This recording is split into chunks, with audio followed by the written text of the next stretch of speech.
Today we're talking about why the INFJ is never satisfied. I get a lot of messages every day via email, via comments, DMs, and so on. And so often I hear INFJs say, there's something wrong with me. I always want more, but not in a way of, okay, I'm going to write down, I always want more, but it's like, I'm not good enough. I have trouble doing this and this.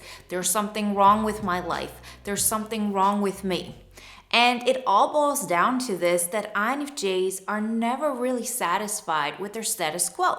Because every single situation, you could look at two sides, right? And there's always a way for you to look at a situation and say, oh, that's pretty good in comparison to what it could be. So don't get me wrong, I'm not here to tell you just have to learn to be okay with what is and you can have a better life. But we're going to talk about what in our psyche is actually responsible for us having this urge to actually grow, which it is in the end. It's not about being ungrateful. It's not about not being appreciative of what is, but it's more that we know that there's potential. And the way our mind works, it is just made to want more. So we're going to talk about why this is happening, how we can use that to our advantage, and most of all, when we use it to our advantage, how we can stop feeling bad about it, like how we can embrace it. Quick announcement, I can now confirm the INFJ Epic Life audio guide is officially launching May 15th. So make sure you sign up to get notified because you're also going to get access to an early bird code.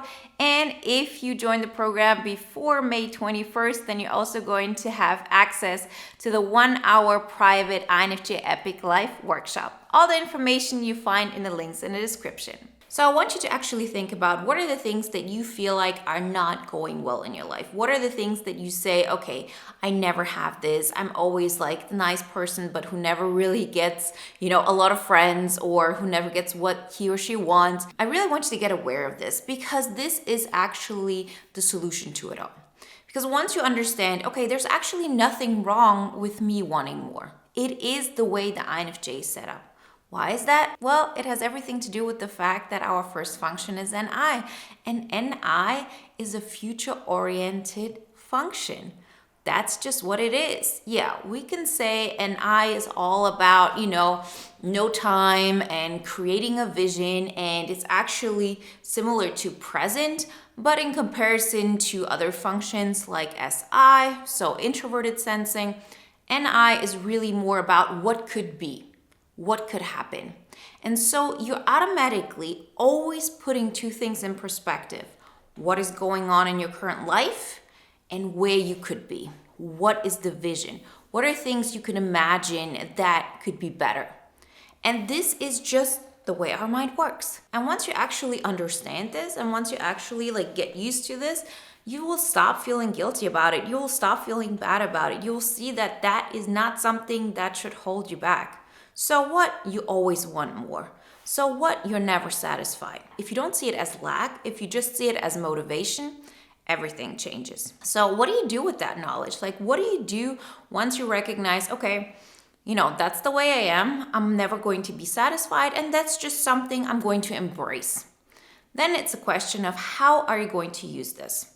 And the best thing that actually has worked, from all the things I have tried throughout the years, through trial and error, all the clients that I've helped and, people in boot camp and so on, it's always this one thing, which is you have to stop comparing your current state with where you want to be.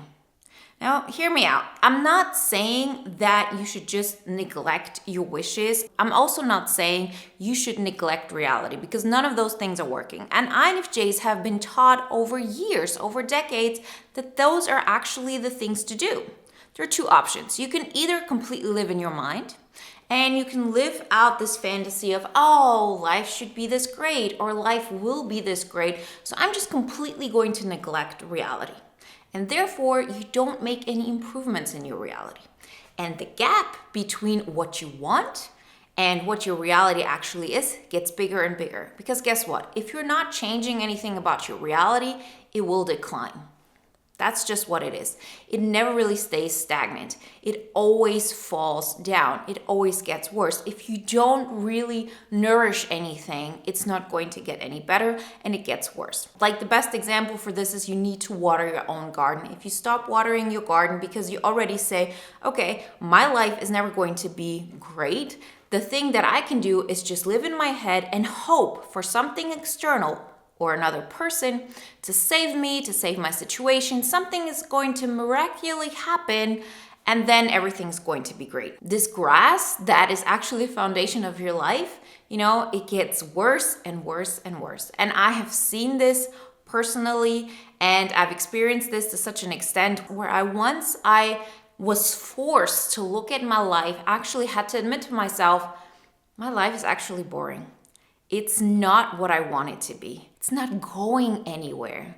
I'm staying in this place, and yes, some things are moving along, right? You're going to get a promotion at work in a couple of years, and yes, you still meet friends and you have family, but you don't feel like you're growing. You don't feel like your potential is actually being used in any kind of way. And you recognize how many years you've spent just in this state and not taking actions that will actually make you go towards your INFJ epic life and experience life to the fullest.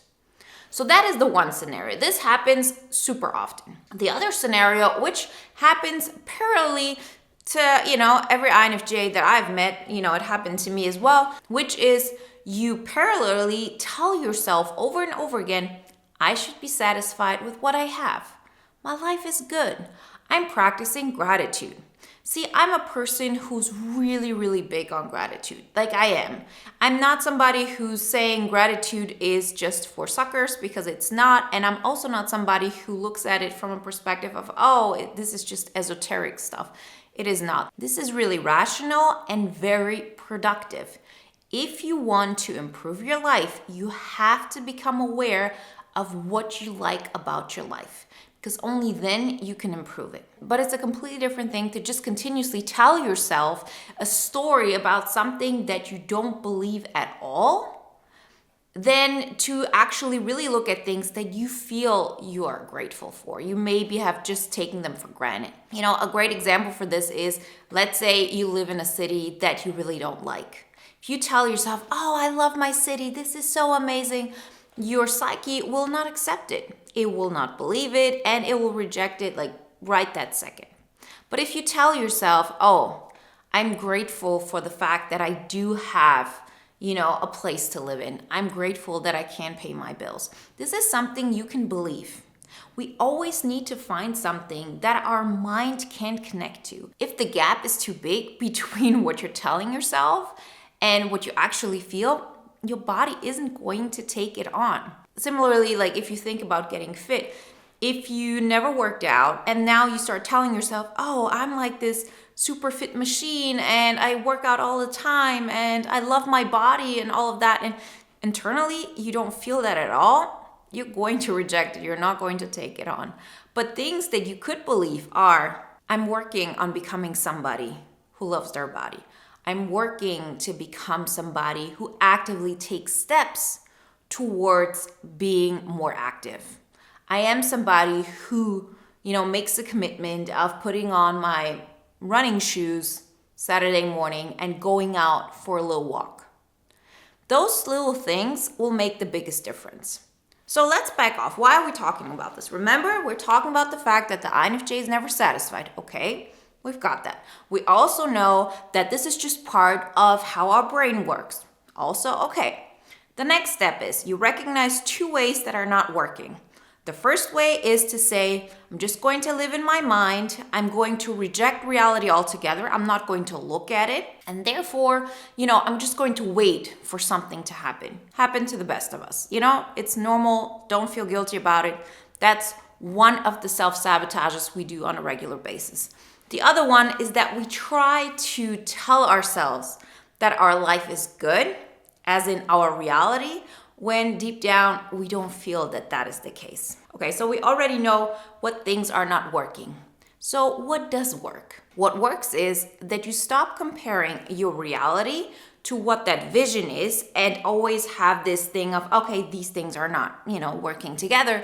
But what I'm going to compare is what I have now, what I have achieved now with what I will have achieved tomorrow, in a week, in 2 weeks. The way you do this is you take inventory of how your life currently is. And what I have found has worked really, really well is to tell yourself, what if it never got any better? Because we as INFJs always go from the perspective, yeah, something is going to turn out, something is going to happen, my life is going to change, because we're so focused on that vision. We can't really distinguish between reality and vision. But if you tell yourself, what if nothing ever changed? How would I feel? So what happens then? You actually really sink in. You recognize this is my reality. It's not that some job is going to show up that's going to make me really happy. It's not that this person is going to show up that's going to make me incredibly happy. This is my life. And what if I never got any better? This is the way my relationships are. This is the way my life circumstances are. This is the way my job is. Okay, what do I do now with this? You start looking at how you can improve that situation.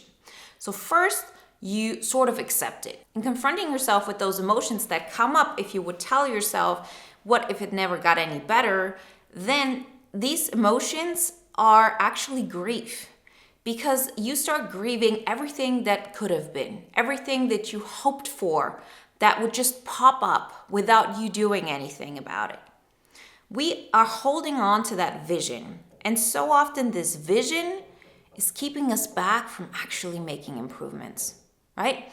And we do have to grieve. We have to grieve the fact that it's not miraculously going to happen. It's not going to show up. That job that we always think is going to make our life exciting, the friendship group, that person that we meet.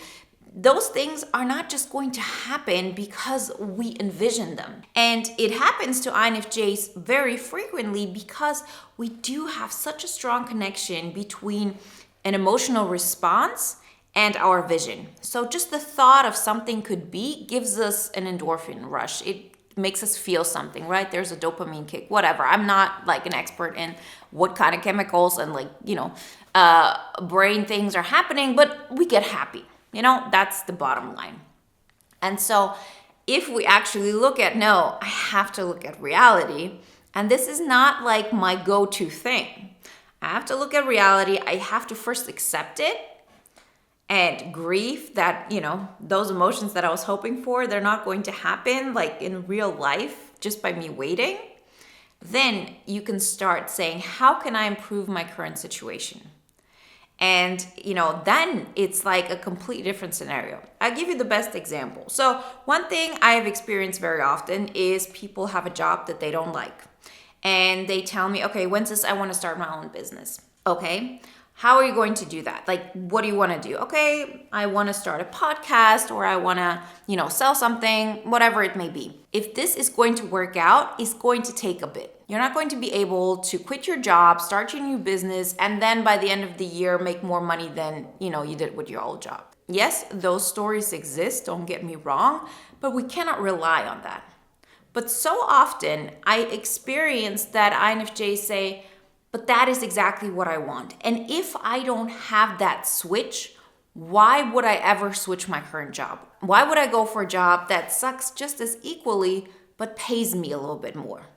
How is that going to improve my life? But it will. Because yes, it still isn't your vision, which is to have a business which, generates the lifestyle you want. But we're not comparing your reality to that vision. What we're comparing is, what could a future scenario be that you are actively working towards? How can that be an improvement to your current situation? And if that job is, let's say, just as annoying as your old one, but it pays you more, guess what? It's an improvement. If it's a job where the commute is 30 minutes less, guess what? It's an improvement. If you're able to move into an apartment that is nicer than your current one, that's an improvement. And that's how we need to change our mind. So if we're talking about why the INFJ is never satisfied, we also have to talk about how we can actually get to a place where we feel we're creating satisfaction. It's okay to want more, but we're actually growing. And that's the way you do it. You really have to hold yourself back from going into a default mode, which is only comparing those two scenarios and therefore not taking any steps, or, just like telling yourself that you like your current reality, but instead to start taking steps, no matter how small they are, to improve your current situation. You will see that will make the biggest difference. For me, it was when I started my whole transformational journey that I just had to wake up. And I recognized, no, my life is not at all how I want it to be. And the steps that I could think of that I could take in order to improve my life, they didn't seem significant enough. They seemed like, yeah, my life is still going to suck. Yeah, it's still going to feel like I'm not tapping into my potential. It still feels like there's a dark cloud over my head. But what I recognized was that with every step I took, I had a better insight into what to do next. The steps that I was making became bigger. The results that I was seeing became exponentially better. And time passes one way or another. And if you start taking that approach, your life will just exponentially improve.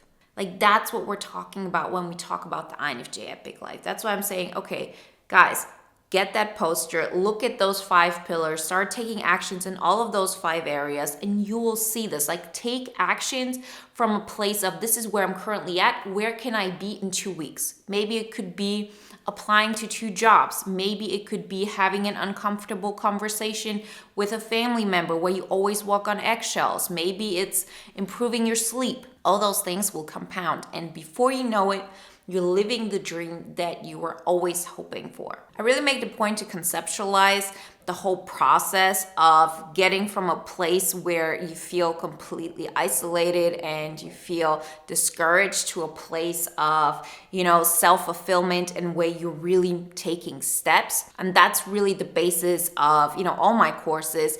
But in this particular case of the INFJ Epic Life audio course, this is really based about taking the first steps, making them happen on your own. And if you then decide, okay, this has helped me so much, I'm ready for the next step, like, welcome to bootcamp next time.